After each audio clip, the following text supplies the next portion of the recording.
Time travel के रहस्यमय दुनिया में अपना कदम रखिए माइक मार्कम के साथ, जिसका डिस्कवरी पूरी दुनिया को हिला के रख दिया था। इमेजिन कीजिए एक यंग इलेक्ट्रिकल इंजीनियर कुछ तारों के साथ छेड़खानी करके एक ऐसा डिवाइस बना जाता है जो एक मेटेलिक स्क्रू को कुछ सेकंड के लिए गायब करके वापस से उसी जगह पे रीअपियर कर जाता है। और ये कोई मैजिक नहीं था, लेकिन माइक की इच्छाएं सिर्फ यहीं तक सीमित नहीं थी, क्योंकि माइक ने मन बना लिया था कि उसको एक चलता करता टाइम मशीन बनाना। लेकिन जाहिर सी बात है, एक टाइम मशीन बनाने के लिए काफी ज्यादा पैसा और रिसोर्सेज की जरूरत पड़े, और एक यंग इलेक्ट्रिकल इंजीनियर जो अपने घर से काम कर रहा है उसके लिए इतना ज्यादा पैसा जमा करना कोई आम बात। उसके बाद माइक ने जो रास्ता अपनाया, आप उसे इल्लीगल कह सकते हो पैसा जमा करने के लिए। हालांकि माइक ने काफी ज्यादा मुसीबतों का सामना करना पड़ा, लेकिन माइक की कहानी एक नेशनल स्टोरी बन चुकी थी, जिसके वजह से माइक को आखिरकार आर्ट बेल शो से इन्विटेशन आया एज ए गेस्ट वहां पहुंचने के लिए। और आर्ट बेल शो एक ऐसा शो था जहां पे बड़े बड़े साइंटिस्ट और इंजीनियर्स वहां पे गेस्ट बन के जाते थे अपना आइडियाज को शेयर करने के लिए। और जब माइक वहां पे पहुंचा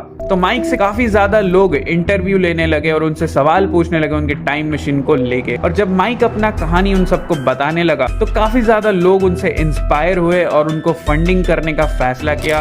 और कुछ लोग तो ऐसे थे जो सीधा टाइम मशीन के कुछ पार्ट्स उनको खरीद के देना चाहते थे। इन सब चीजों के फंडिंग मिलने के बाद माइक दिन रात एक करके टाइम मशीन बनाने के पीछे पड़ गया, और 200 से ज्यादा चीजों के ऊपर माइक ने एक्सपेरिमेंट्स किए, जिसमें से छोटे चूहे हैमस्टर्स भी थे जिनको माइक टेलीपोर्ट करके एक से दूसरी जगह पे पहुंचाने लगा था। 30 दिनों के बाद आर्ट बेल शो से जब कुछ लोग माइक को टाइम मशीन का अपडेट मांगने लगे कि क्या हाल चाल है, कहां तक एक्सपेरिमेंट पहुंचा, तो माइक बोला कि वो टाइम मशीन बनाने के लिए सिर्फ अभी कुछ ही दिन दूर है जब एक आदमी उस टाइम मशीन में ट्रैवल करके टाइम ट्रैवल करके वापस आ सके। इसी अपडेट के कुछ दिनों के बाद 1997 में माइक मार्कम ने फाइनली अनाउंसमेंट कर दिया कि वो टाइम ट्रैवल करने जा रहे हैं, और उनके साथ अपना सेल फोन भी लेके जाएंगे ताकि सब कुछ रिकॉर्ड करके वापस आके दिखा सके। और टाइम ट्रैवलिंग के दिन माइक ने फाइनली अपने टाइम मशीन में बैठ के पोर्टल के अंदर प्रवेश किया। 1997 के बाद आज 2024 चल रहा है, पूरे 27 सालों के बाद भी माइक का बॉडी का कोई भी पता नहीं चला। लेकिन कमाल की बात यह है, माइक के गायब होने के बाद